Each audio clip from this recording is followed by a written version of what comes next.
Hello there. Today I'll be discussing the possibilities of joining the Temple of Julianos in the Elder Scrolls 6.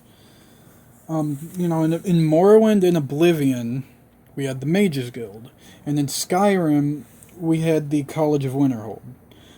But something I've been thinking about is what if, just like in Daggerfall, the Elder Scrolls 2, we could join the Temple of Julianos.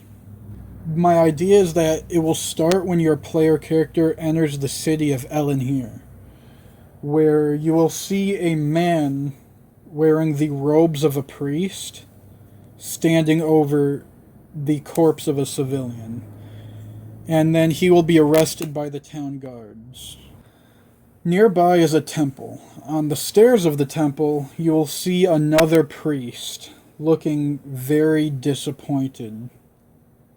He'll be looking down, he'll have, his chin resting in his hand, looking very forlorn. And you will speak to him, and you will say, welcome to the Temple of Julianos, but I apologize that you had to, meet us in such a somber way. And upon your inquiring, he explains that there is a curse, or what's believed to be a curse, that is driving all of the magically sensitive people in the city to total insanity. Sages, priests, and even apothecaries alike.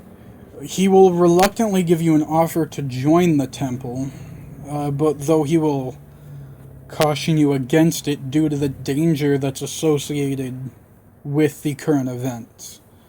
If you have an intelligence below the score of 40, he will say something along the lines of, I'm sorry, but you don't meet our qualifications.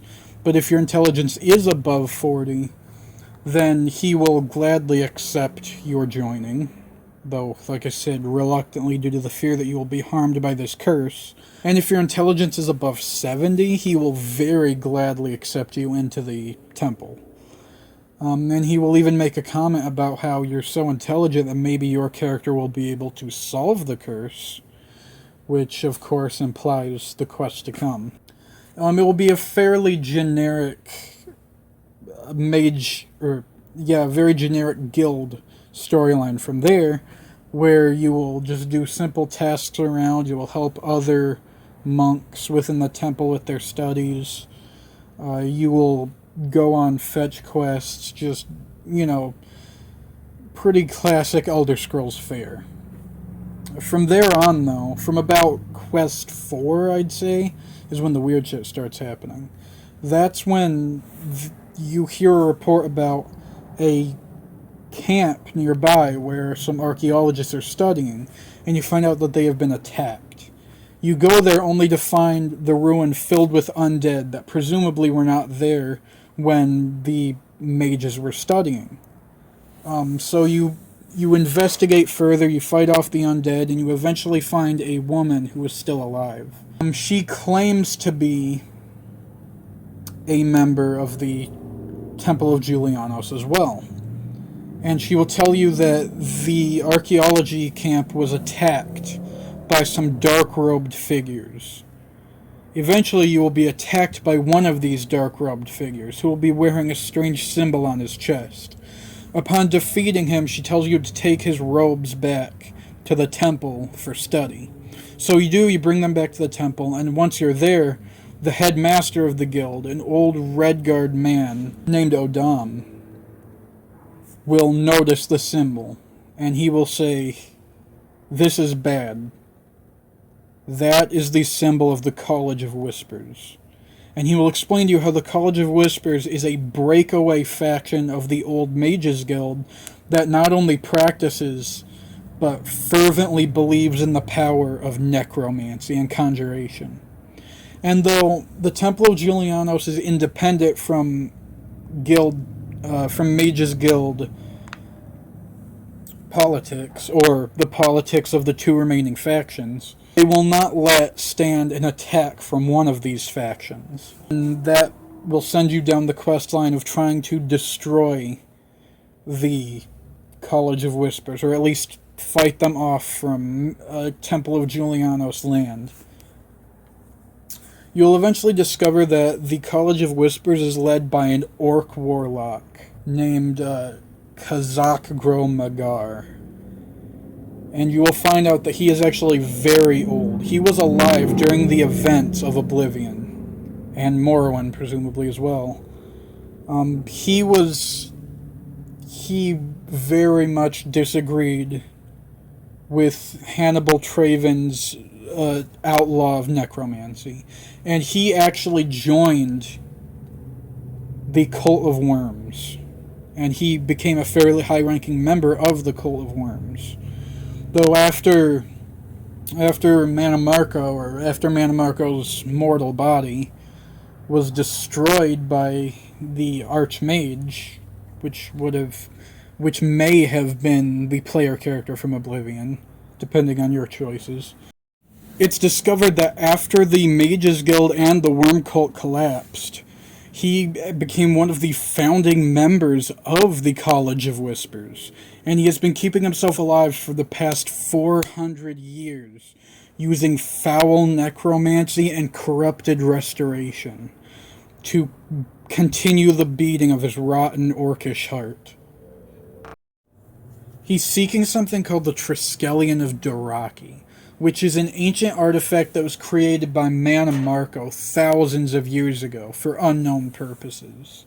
It was used by a tribe of Needs, called the Duraki, of course, to worship their god Hermaeus Mora, though it also has the ability to tear open gates between Tamriel and Oblivion. It's obvious why this would be very useful to a cult of conjurers and necromancers, because the closer they are to Oblivion and the more holes that are opened between Tamriel and Oblivion, the more summons they have available. It's basically the opposite of the Amulet of Kings. Ultimately, the quest will end at the historic Bloodroot Forge, where Kazak Gromagar, the leader of the College of Whispers, will bathe himself within the forge, forcing the Triskelion of Doraki into his chest. And this will cause, basically, he will blood forge himself with the Triskelion. So he, the power of the Triskelion, and the power of the Blood Forge will become one. He will be imbued with not only the immortal power of the ancient Needs that they put within the Blood Forge, but he will also be empowered by this artifact of Oblivion that gives him incredibly powerful conjuration. And during the battle, he will be using his magic to summon storms of flame and rain down hails of hellfire. And he will be using the combined power of the Bloodforge and the Triskelion to summon these powerful, flaming undead and horrible fire atronachs like we've never seen before. Like a whole new model for them and everything. I think this would be fun. Just an all-out wacky quest line where we have to fight undead and Daedra, and it'll bring back elements from Oblivion and Daggerfall and ESO and combine them together. I think this would be fun. And if anyone from Bethesda's listening to this, I give you full 100% consent to use this in the Elder Scrolls 6. If you wanna, I'm not gonna complain. I won't whine. I won't sue. You can put this in the Elder Scrolls 6. I don't know. I'm thirsty for that Bethesda attention, but whatever. I think, again, I'm biased, but I think that this would be an amazing quest line. I think it would just be fun. Thanks for watching if you have. I've been thinking about this all day. I hope you enjoyed. Watch my last video, it's pretty similar, but it's about Far Cry instead. Goodbye.